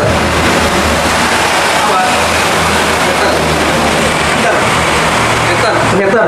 Penuh tuh Sudirman Jalan Raya, Tamrin. Bawa aja tongkat semeter. Ya toh, dia bawa tongkat semeter, saya bawa tongkat. Awas loh, sono. Batas jarak maksudnya? Ya, semeter. Ini foto dari atas pakai drone. Terima, Tamrin Sudirman. Penuh itu. Demo lah. Bisa jadi pentungan lagi ya? Jadi pentungan, kembalikan Indonesiaku. Saya mohon Bapak Ibu yang enggan berdiri tadi tidak mau berfoto bisa merasakan semangat ini, bisa merasakan bahwa Indonesia kita, kalau kita biarkan, padahal kita peduli, kita kumpul di sini pasti kena peduli, bukan buang-buang waktu untuk kongko-kongko yang tidak ada artinya. Pak Indra datang tentu ingin menyampaikan sesuatu yang berarti. Saya juga begitu. Jadi semoga 2021 kita dapat memulai langkah bagaimanapun caranya. Mungkin ada yang ingin dengan hashtag rebut kembali Indonesiaku dan sebagainya, silakan saja. Kalau saya kembalikan Indonesiaku, caranya bukan usik si pengurus. Pengurus tidak usah diusik, biarkan pengurus, biarkan dia tambah utang, dia tambah lubang kali lubangnya, biarkan dia masuk ke dalam lubang yang dia buat. Kita tidak usah ikut ke dalam lubang yang dibuat, karena yang kita jaga bukan pengurus, yang kita jaga adalah NKRI Indonesia, bangsa kita, tanah air kita, tumpah darah kita, tanah di mana kita berpijak. Tidak ada lagi yang seperti itu yang harus kita lakukan. Percayalah. Terima kasih. Wassalamualaikum warahmatullahi wabarakatuh.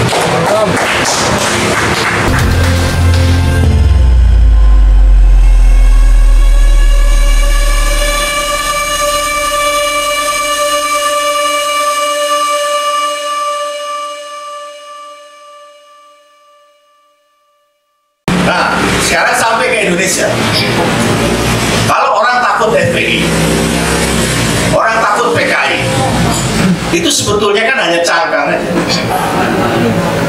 Di balik FPI yang pasti dibaca oleh kaum mapan ini sebagai fenomena populisme kanan, sebetulnya apa yang ditakutkan di balik itu? Kan bukan FPI yang ditakutin, pastilah bukan FPI, tapi di balik itu ada elemen masyarakat yang kebetulan berbasis agama, yang sebenarnya nggak hanya Islam aja, tapi juga Kristen, Katolik, Buddha yang ingin mencari kita wacana itu yang kebetulan dari basis agama, itu yang disebut kanan.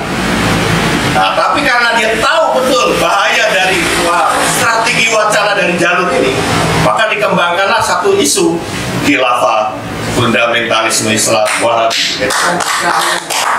Padahal bukan itu juga yang ditakutkan oleh establishment, tapi itu dianggap efektif buat meredam.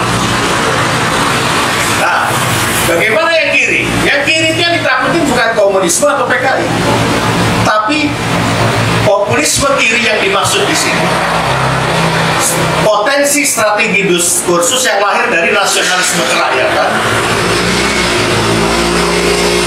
dan sosialisme ala Indonesia. Itu yang ditakutkan. Nah, di sini yang dikembangkan bahaya laten komunisme, bahaya laten PKI. Buat cangkang juga. Karena mereka ngeri kalau ini duduk satu meja menyusun satu blueprint baru atau yang disebut dari strategi diskursus kan lahir skema strategi rancang bangun sistem. Wah, itu sudah tanda-tanda bukan hanya soal rezim kecil itu, sistemnya sendiri pasti kropos. Nah, apakah memang sudah vulnerable atau rentan betul sistem ini? Mari kita lihat keluar, jangan ke Indonesia.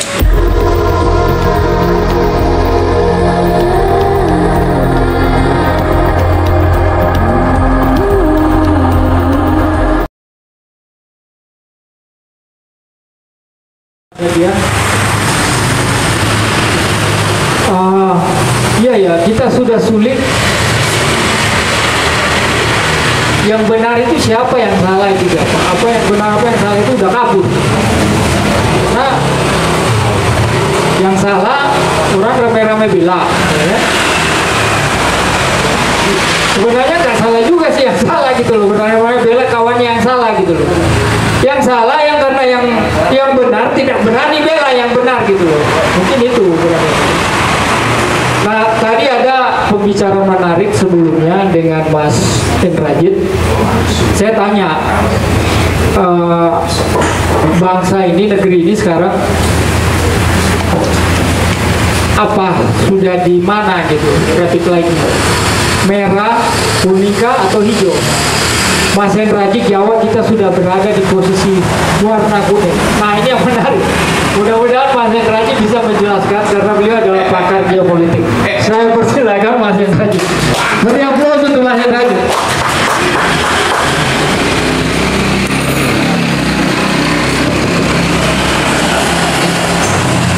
Assalamualaikum warahmatullahi wabarakatuh.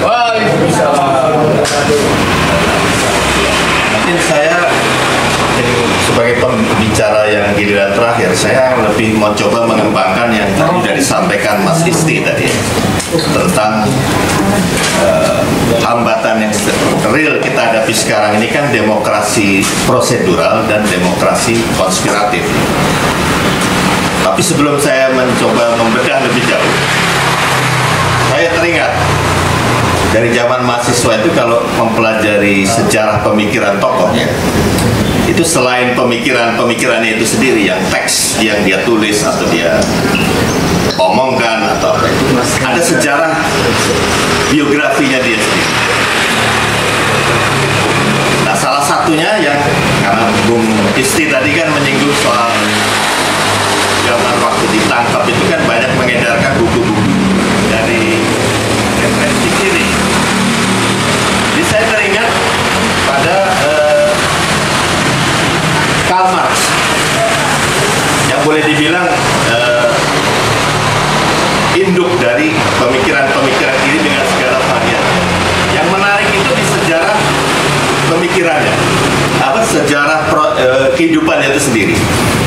Banyak kalangan anak-anak muda sekarang ketika mempelajari Marxisme itu, dia pikir yang namanya manifesto komunis itu implementasi dari Das Kapital. Itu ternyata kebalik.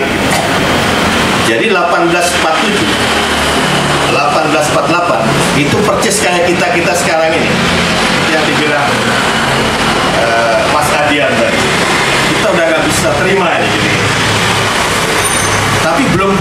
satu rangka pemikiran apa, tapi pede, punya overconfidence yang besar untuk melawan.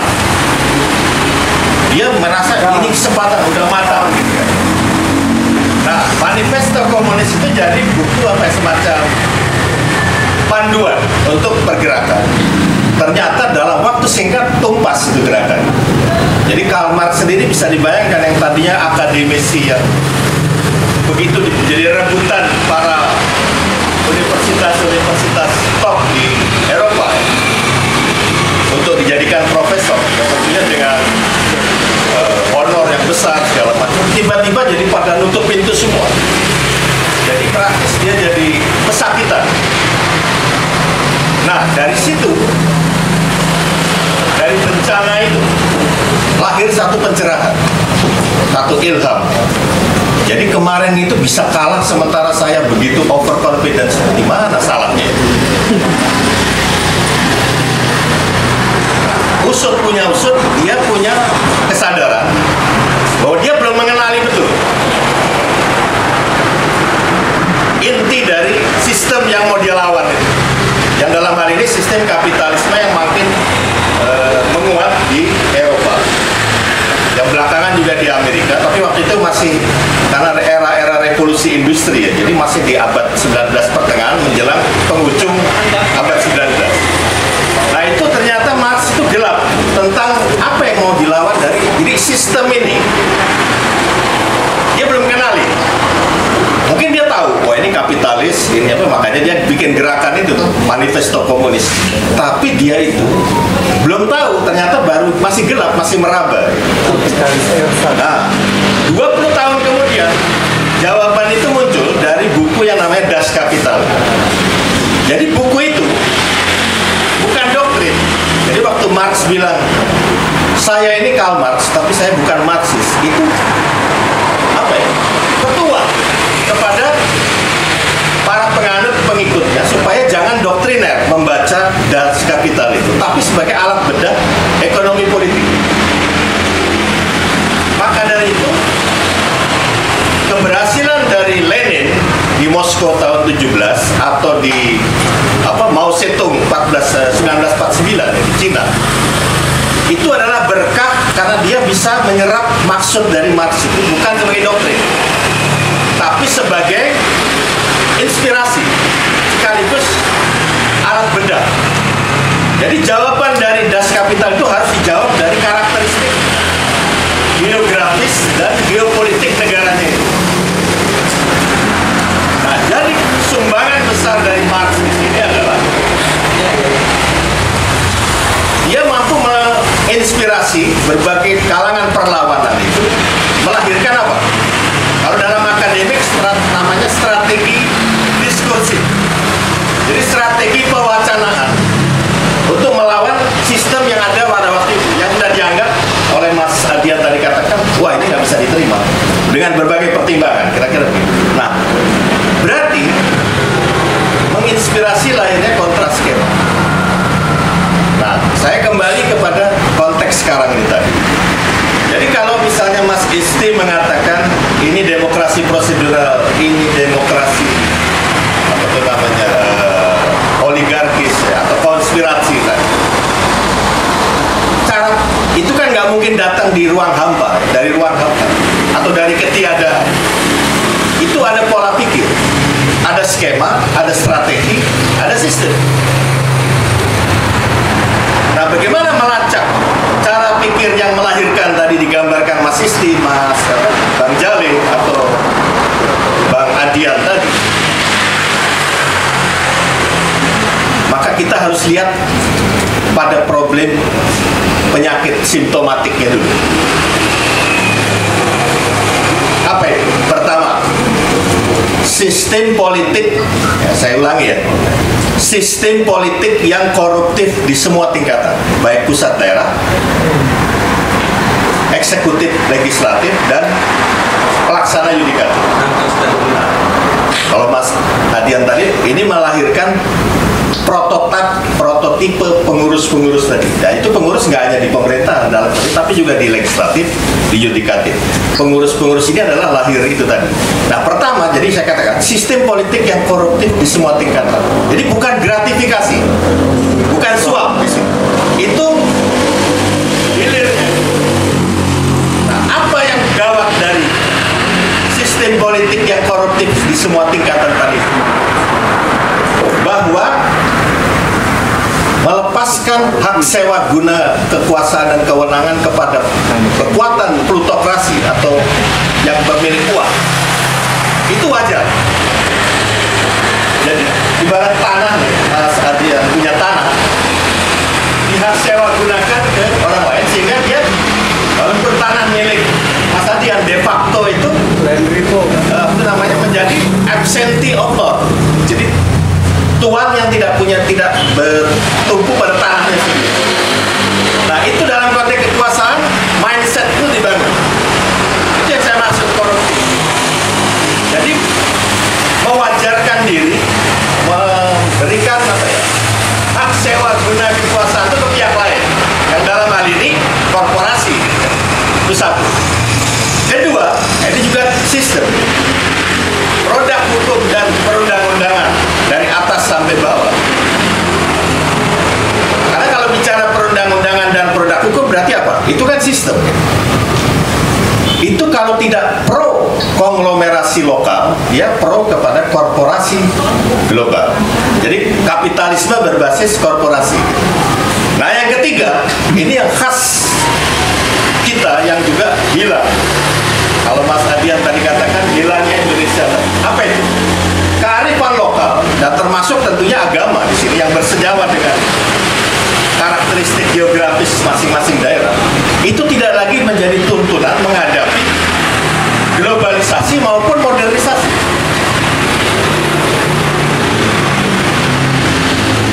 Nah, kenapa sistem ini bisa terjadi di tiga yang saya sebut sistem pelemahan kenegaraan itu?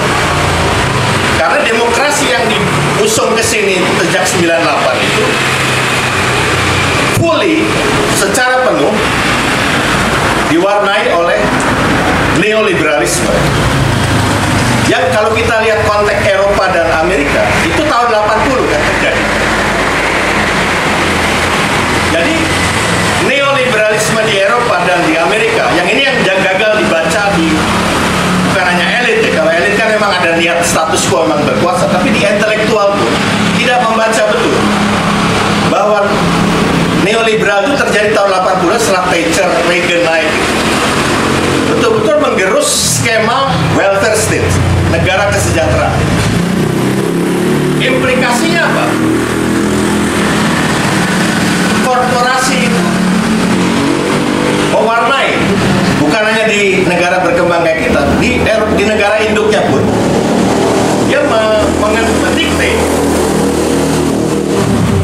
kekuatan-kekuatan di balik pemerintahan mereka masing-masing.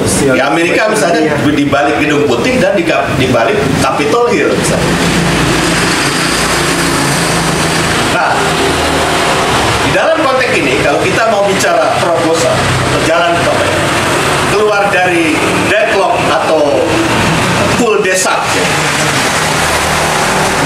Pertanyaannya adalah apa yang ditakutkan, bukan rezim ya, apa yang ditakutkan oleh para perancang dan operator dari sistem ini, dalam hal ini kartel dan oligarki. Tadi Mas Isti sudah mengatakan ya kalau yang tidak dianggap ancaman boleh saja misalnya gitu. Itu kan pertanyaan yang mengusik. Kenapa nggak diperhitungkan? Apakah konteksnya fisik? Apakah karena ketokohan? Tidak. Karena tidak ditakutkan karena tidak ada wacana atau strategi diskursif mewacanakan apakah liberal demokrasi base itu, apa? Demokrasi berbasis neolib itu masih efektifkah atau sudah membuat jarak antara oligarki dengan rakyat? Itu yang paling takut sebetulnya. Maka dari itu, sebelum di Indonesia dan negara berkembang, ada tren yang justru tidak kebaca secara jeli di kalangan bukan hanya oposisi sebenarnya. Seharusnya dari seluruh elemen civil society bahwa momen populisme. Jadi kalau saya tadi sebut kok ada populisme kanan atau kiri, Mas Lato, bukan karena itu ideologi, bukan. Populisme itu bukan ideologi. Walaupun saya katakan tadi ada kecenderungan populisme kanan atau kiri, karena itu nanti lahir wacana tandingan tergantung karakteristik negaranya. Kalau di Amerika Latin nggak mungkin ada populisme kanan untuk melawan sistem kayak di Venezuela waktu Presiden Perez berkuasa misalnya. Chavez muncul dari wacana populisme kiri.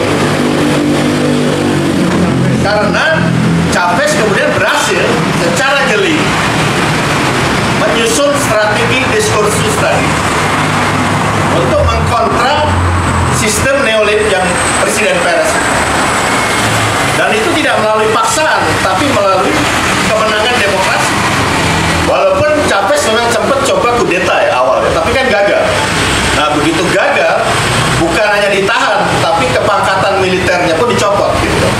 Tapi starting point sebagai civilian leader itu justru dimulai dan berhasil. Artinya apa? Dari success story Chavez ini bahwa kalau punya strategi diskursus untuk melawan atau menandingi ya, menawarkan satu konsep baru, itu rezim bukan hanya takut, itu udah merasakan keniscayaan bakal runtuh. Bukan rezimnya, tapi sistemnya. Nah, Chavez itu berhasil.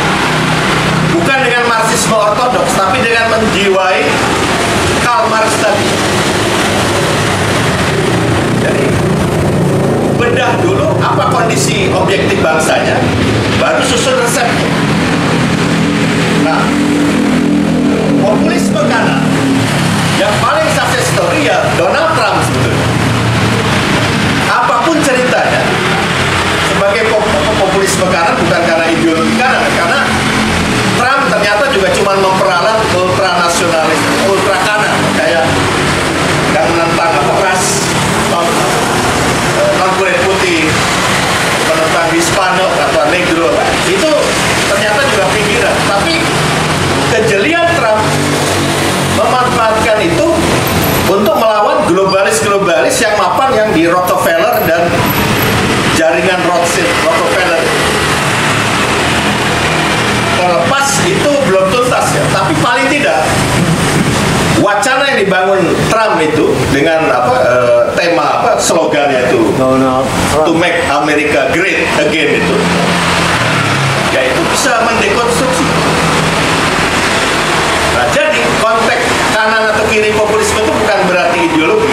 Saya katakan ke Mas Lapong tadi, tapi strategi itu nanti akan mengikuti kecenderungan dari negaranya. Nah, sekarang sampai ke Indonesia. Kalau orang takut FPI, orang takut PKI, itu sebetulnya kan hanya cangkang aja. Di balik FPI yang pasti dibaca oleh kaum mapan ini sebagai fenomena populisme kanan, sebetulnya apa yang ditakutkan di balik itu? Kan bukan FPI yang ditakutin, pastilah, bukan PKI. Tapi di balik itu ada elemen masyarakat yang kebetulan berbasis agama, yang sebetulnya nggak hanya Islam aja, tapi juga Kristen, Katolik, Buddha yang ingin mencari itu tadi wacana itu yang kebetulan dari basis agama, nah itu yang disebut kanan. Nah, tapi karena dia tahu betul bahaya dari strategi wacana dari jalur ini, maka dikembangkanlah satu isu khilafah, fundamentalisme Islam, Wahabi. Padahal bukan itu juga yang ditakutkan oleh establishment, tapi itu dianggap efektif buat meredam. Nah, bagaimana yang kiri? Yang kiri itu yang ditakutin bukan komunisme atau PKI, tapi populisme kiri yang dimaksud di sini. Potensi strategi diskursus yang lahir dari nasionalisme kerakyatan dan sosialisme ala Indonesia.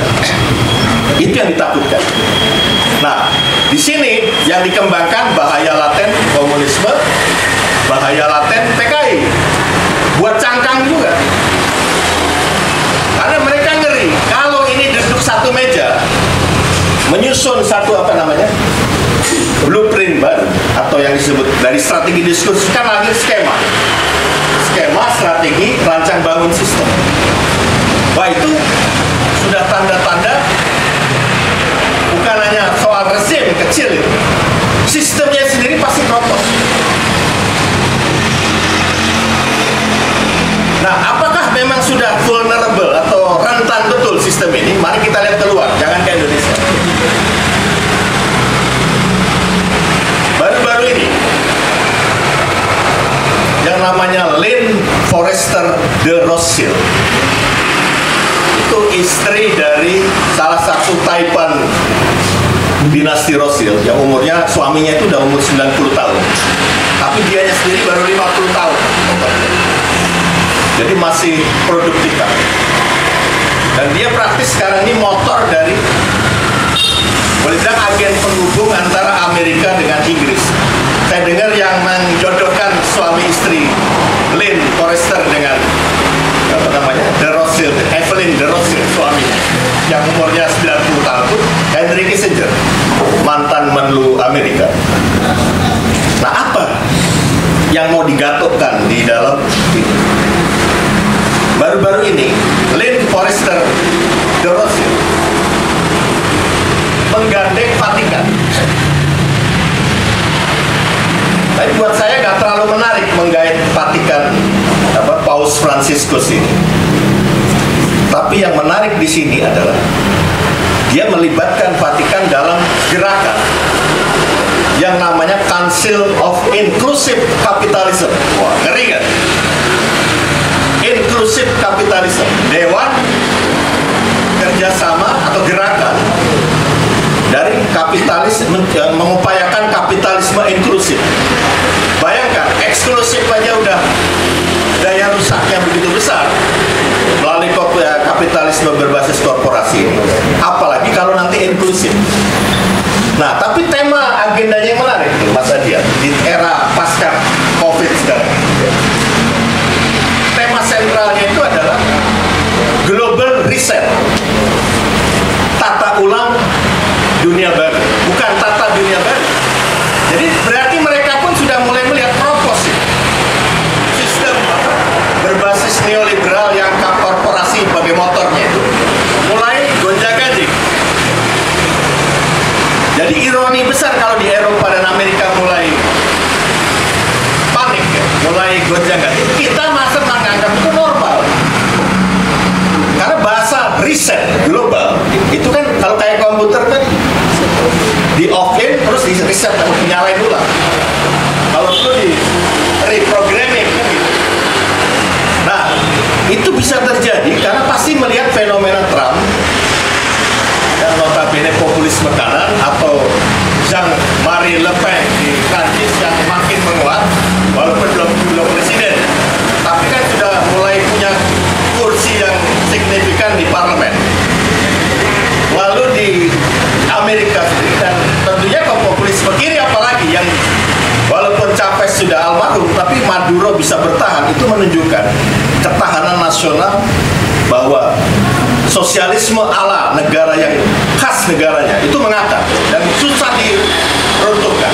Jadi Maduro sebagai presiden pengganti itu bukan sekedar karena dianggap ahli waris Chavez, tapi dianggap membawa amanah dari sosialisme ala Venezuela yang sudah dirintis oleh Chavez sampai berhasil ini. Bahkan melalui cara demokrasi, bukan melalui kudeta, bukan melalui putsch. Nah, berarti aspek berita yang terpenting dari persekutuan baru Vatikan dengan dinasti Rothschild, yang tentunya Amerika termasuk, kegeret juga. Karena memakai bahasa global reset itu, berita baiknya adalah, oh, kalau sana aja ketakutan, kita juga harus menginspirasi satu momen. Artinya itu dianggap sebagai momentum untuk populisme di kita itu tinggi. Persoalannya adalah seperti kembali ke pandangan skeptis dari Mas Isti tadi. Bukan persoalan oposisi nggak terkonsolidasi, tidak terorganisir. selain tidak punya tema atau belum punya tema, belum ada strategi diskursif yang makin mengerucut, yang apa ya, yang tajam, yang mencerahkan. Nah itu memang harus duduk bersama di elemennya. Jadi bukan kayak sekarang, yang kiri menganggap itu khilafah, ini ancaman ini. Nah yang dianggap khilafah atau fundamental Islam kepancing juga main apa sedikit-sedikit kiri, sedikit-sedikit PKI gitu kan. Jadi nggak akan ada gerak duduk bersama dari elemen yang sesungguhnya. Ya, otomatis FPI dimainkan sama elemen-elemen yang sebetulnya PKI-nya juga tanda tanya ya, apakah itu proto-komunis, apakah dia pseudo-komunis, atau malah sebetulnya pseudo-sosialis yang masuk di komunis malah jadi ini. Maka dari itu kita harus kembalikan kepada perlunya strategi diskursus. Jadi kayak misalnya Forjis, Islam sosialis. Ya cobalah kembali ke Soekarno-Minoto bukan dalam arti doktrinernya, tapi coba tangkap inspirasi dari Pak Bos Cokro ketika waktu sosialisme Islam ditulis. Coba inspirasikan Bung Karno ketika menyebut Masakom dalam konteks mencoba mencari satu sinergi yang sesungguhnya, yang asli dari masyarakat yang kemudian jadi Nasakom itu. Karena belakangan kalau saya pelajari tulisan-tulisan Bung Karno, kenapa dia lebih condong Nasakom daripada Nasasos? Minimal komunis itu menurut Soekarno, terlepas interpretasi sosialismenya mungkin salah kaprah, tapi tulus dia, ketimbang sosialis yang ternyata kayak Sosdem atau seperti sosialis mafia. Itu buat Soekarno palsu sosialismenya. Jadi mendingan komunis tapi diluruskan jadi nasionalis, ketimbang merekrut sosialis yang sebetulnya kanan gitu, dalam konteks liberal. Nah itu kan banyak di dalam varian itu bisa kelihatan, yang akhirnya disebut pseudo-sosialis. Nah itu kita harus kembali ke sana untuk menjawab tantangan Mas Isti tadi. Kalau oposisi nggak diperhitungkan, persoalan pokok itu bukan karena kita nggak bisa takut karena demo atau apa, nggak ada diskursus, nggak ada strategi. Maka dari itu dalam konteks ini soal demonstrasi, aksi turun ke jalan itu varian-varian yang dipikirin nanti aja. Karena itu kalau jadi tujuan kita jadi nggak strategis. Jangan salah, Sumpah Pemuda itu yang kita kemudian menjadi dasar Indonesia sekarang, itu kan dari rapat, bukan dari turun ke jalan. Itu rapat 2 hari loh. Yang pesertanya pun nggak sampai 100. Tapi karena itu tadi, dengan spirit membangun strategi diskursus perubahan, ya lahirlah ikrar pemuda yang 3 poin itu.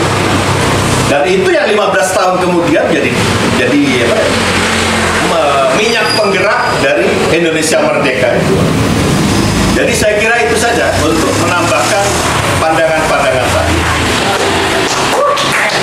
Sebab kalau cuma resah atau yang tadi gundah-gulana sama kita juga. Kalau enggak ngapain duduk deh. Tapi ini persoalannya how to implement kan gitu. Nah itu yang kita, jadi ini soal gagasan. Karena gagasan itulah yang nanti jadi skema jadi strategi dari rancang bangun sistem, baru